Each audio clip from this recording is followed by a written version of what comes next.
তাহলে আপনার জমিনের শেষ মাথায় লেগে ভারতের পিলার। এই পিলারটি আপনার না? হ্যাঁ, ওই যে হয়ে গেছে পিলারে বাজে। ও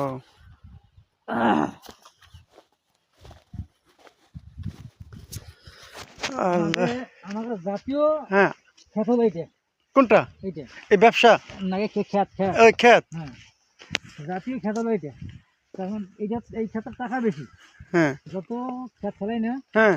তত টাকা বেশি হইতো।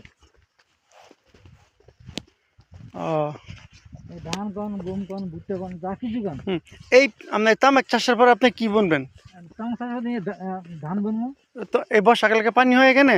না, ওটা ইয়ে করবো, স্কিম ধান কয় না, হ্যাঁ, আমন। আমন ধান। হ্যাঁ, ওইটা ওইটা ওই ধান তুলে পারবো ওইটা। আচ্ছা। আর ওই বর্ষাকাল যেটা হয় না, হুম। ওটা মনে করো, হ্যাঁ পানি হতে গেলে ইয়ে পর্যন্ত পানি হয়ে গেলে, অনেক পানি হয়ে গেলে বর্ষা